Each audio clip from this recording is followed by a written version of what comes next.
Tatésian. C'est le petit-fils d'un rescapé du génocide arménien. Il va nous raconter son histoire. J'étais assez jeune, j'avais une dizaine d'années et je voyais mes grands-parents à ce moment-là pendant les vacances d'été. Au mois de juillet-août, on avait l'habitude de se réunir dans une maison familiale dans la ville de Menton, qui est au sud-est de la France. Et c'était l'été, donc à midi, je m'en souviens bien parce que c'était un temps de sieste et moi j'étais assez jeune, je faisais pas la sieste à midi, mais voilà, mes parents, mes grands-parents avaient l'habitude de profiter de ce petit moment pour dormir et moi je restais avec mon grand-père et ma grand-mère et ils me racontaient des histoires.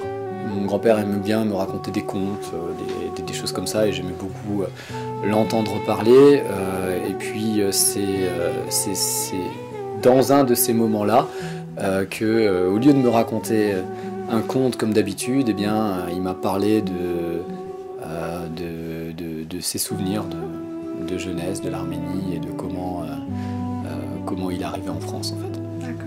Et ce jour-là, je crois bien avoir demandé un peu de précision sur qu'est-ce que c'est que l'Arménie exactement, voilà, parce que j'en avais pas une idée très claire. Et c'est là qui pour me l'expliquer, eh bien, il m'a raconté comment que c'était un pays lointain et que c'était et j'ai dû lui demander, je crois, que est-ce qu'un jour il m'emmènerait. Et c'est là qu'il s'est senti obligé de me raconter, parce qu'en fait non, il n'y avait pas pour lui de retour possible. Et c'est ça que j'ai pas compris sur le coup et qui l'a cherché à m'expliquer en me disant que c'était un monde fini. Voilà, ça n'existait plus. Et pour m'expliquer ça, il m'a expliqué ce qui s'est passé et il a commencé à me parler. Puis ensuite, chose qui n'était pas commune, ma grand-mère est venue nous rejoindre et elle m'a aussi parlé de son histoire. C'est la seule fois où on a... Après, plus tard, j'en ai un petit peu parlé avec eux, mais on n'a jamais eu une discussion aussi poussée et aussi précise que ce qu'on a eu ce jour-là.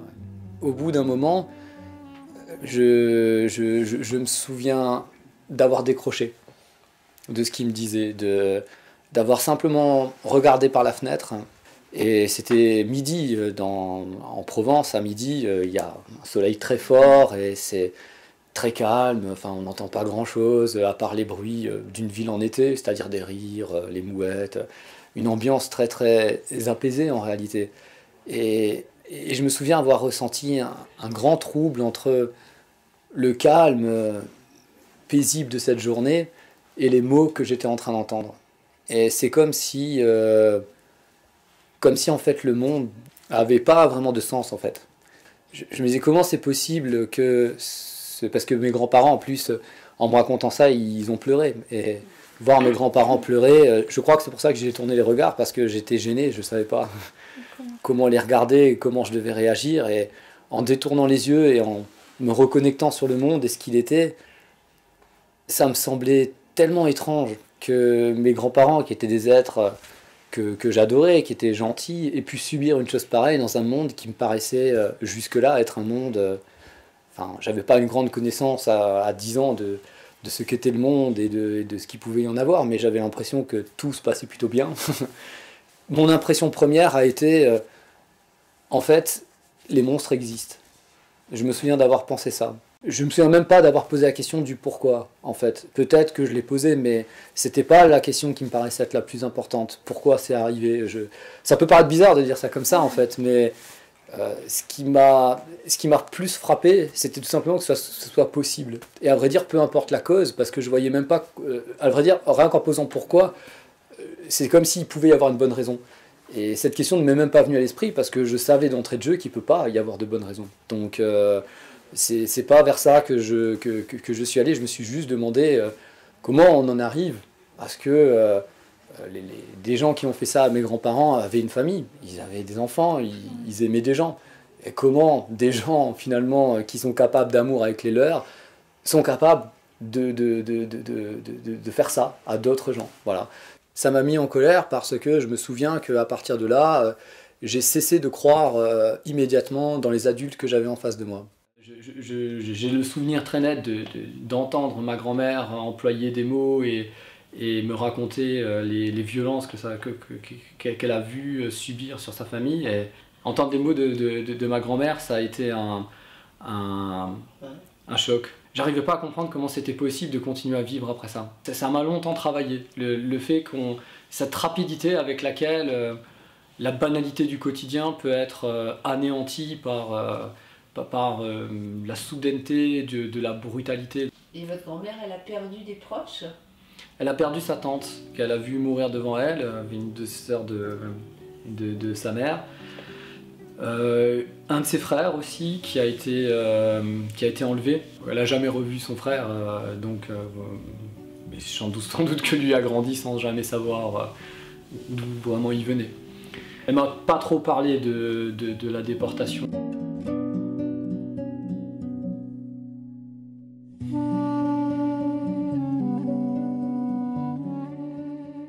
Un des frères de la mère de mon grand-père, donc mon arrière-grand-mère, un arrière-grand-oncle, donc du coup, il s'appelait Avedis Mouradian et c'était un peintre qui travaillait pour des officiels ottomans, mais notamment des militaires.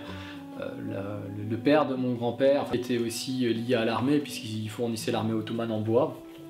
Donc de par ces liens, ils ont bénéficié d'un certain nombre d'aides et puis ils ont réchappé, on va dire, au pire. Au début des déportations et des persécutions, donc mon arrière-grand-père a quitté avec un visa commercial l'Empire ottoman pour la Grèce en pensant se mettre à l'abri sans imaginer que sa famille aurait pu être rattrapée ou concernée par les persécutions. Ils ont été épargnés, mais ceci dit, ils ont quand même été déplacés, leurs biens ont été confisqués, mais ils ont quand même tout perdu. Et surtout, mon arrière-grand-père a donc perdu de vue sa famille.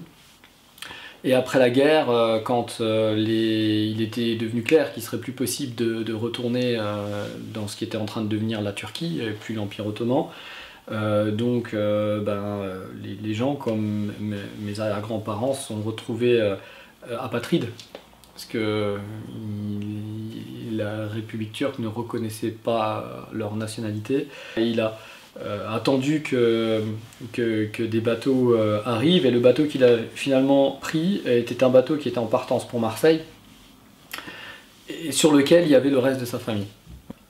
Et ils se sont tous retrouvés finalement avec les autres réfugiés installés dans la banlieue marseillaise.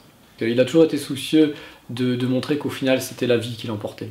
Je ne crois pas que ma grand-mère était aussi optimiste que lui. Et vous êtes déjà allé en Arménie? Alors, il faut que je donne deux réponses là pour le coup, parce que l'Arménie c'est beaucoup de choses. Je suis déjà allé en République d'Arménie, ce qui est aujourd'hui le pays sur une carte. Si on cherche où est l'Arménie, voilà, capitale Yerevan. C'est pas du tout le pays de mes ancêtres, parce que mon grand-père et sa famille sont originaires de Sivas. Et du côté de ma grand-mère, c'est la ville de Diyarbakir, donc qui est dans l'actuel Kurdistan turc. J'ai eu l'occasion d'aller à Sivas, j'ai jamais eu l'occasion d'aller à Diyarbakir. Et l'histoire que vos grands-parents vous ont transmise, vous comptez le transmettre à vos enfants? Je commence à me poser cette question depuis quelques temps. Ma fille sait que je parle l'arménien, que j'ai souvent l'occasion d'y aller. Elle a envie que je l'emmène, elle commence à grandir et elle veut un petit peu partager ça avec moi. Il y aura bien un moment où il faudra que j'en parle avec elle de ça. Et très honnêtement, je ne sais pas du tout comment je vais faire. Je ne pense pas que je vais faire comme l'ont fait mes grands-parents, parce que je pense qu'ils m'en ont parlé trop tôt. Le danger, quand on est finalement dans une position d'héritier d'une histoire du génocide, c'est que je rencontre beaucoup de gens arméniens, par exemple, qui ont peur de la disparition de leur identité. Je crois qu'il faut distinguer deux choses. C'est une chose de vouloir éliminer des personnes au nom de leur identité, c'en est une autre que par la force des choses, les choses se mélangent et disparaissent. Les êtres humains, ils sont faits pour se rencontrer, se métisser, se transformer, et c'est bien que ça se passe comme ça. Monsieur Tatessian, est-ce que vous avez déjà témoigné par rapport à cette histoire? J'ai souvent eu l'occasion de parler du génocide des Arméniens, mais c'est vrai que témoigner comme ça de mon histoire familiale et personnelle, hors du cadre, on va dire, familial ou de ma vie privée, non, c'est la première fois. Je trouve que c'est important de présenter les réflexions et l'impact d'un récit de témoignage sur une vie. C'est un peu de l'histoire incarnée quelque part, puisque voilà, ça nous rattache à un événement qui s'est passé il y a plus d'un siècle et dont l'écho finalement a toujours des conséquences dans notre existence. Vous le vivez comment aujourd'hui, le fait que certaines personnes nient encore ce génocide? Certaines personnes, ça a pour moi pas forcément un impact, mais c'est surtout la position politique du gouvernement en particulier de la République de Turquie ou de la République d'Azerbaïdjan ou d'un certain nombre d'autres États. Ça, effectivement, c'est quelque chose qui pose question. C'est un débat politique. Il y a en Turquie des gens de toutes origines, de toutes confessions, qui ne nient pas le génocide. Que ces gens-là passent aux yeux des autorités pour des traîtres, et tout le danger est là. Ce qui m'inquiète dans le négationnisme, c'est cette posture de refuser de penser contre soi. Et la montée des extrémismes actuels, comme on peut l'observer à l'heure actuelle, c'est vrai qu'on voit que la tendance au génocide, elle est très forte. Autour de la mobilisation religieuse, autour de la mobilisation nationale, on voit ressortir les mêmes thématiques. Le fond du problème d'impulser une raison de rejeter l'autre, c'est en soi déjà mettre un pas vers l'acceptation de sa mort. Voilà. Et moi, c'est quelque chose que je rejette fondamentalement de tout mon être. S'il y a une leçon à retenir pour moi du témoignage de mon grand-père, c'est que je crois que ça m'a appris qu'on ne peut pas avoir de bonnes raisons de souhaiter l'exclusion ou la mort d'un être humain. Voilà. Quel que soit l'argument qui est avancé, il est forcément à rejeter. Et je voulais aussi montrer le tableau de votre grand-père qui a été peint par Madame Francine Méran. Les historiens, quand ils parlent des génocides ou lorsqu'on en parle à la télévision, dans les médias, on parle toujours du nombre de morts. Et moi, je suis psychiatre et en tant que psychiatre, c'est l'individu qui compte. Et derrière le nombre de morts, c'est important pour moi de rappeler que c'est des individus avec chacun une histoire personnelle, une histoire propre et une histoire unique. Et pour moi, chaque histoire vaut le coup. Chaque personne a une richesse en soi. Pour notre monde, chaque histoire et chaque personne a une valeur et compte. Et toute personne manquante est quelqu'un de manquant pour le monde. Et c'est pas le nombre qui fait la valeur, le drame d'un génocide, c'est le fait qu'à côté de chaque individu, il y en a 1 plus 1 plus 1. Donc je peins les visages pour rappeler l'individu, les gens qui peuvent témoigner de l'histoire individuelle parce que le visage est humain et l'histoire fait aussi la particularité propre. Et puis autour, je mets le nombre. Ce que je disais tout à l'heure, c'est le nombre de morts. C'est-à-dire que le nombre de morts, derrière ce nombre de morts, il y a des visages et des individus. Et pour moi, l'important, c'est de transmettre. C'est pour ça que ce projet est là.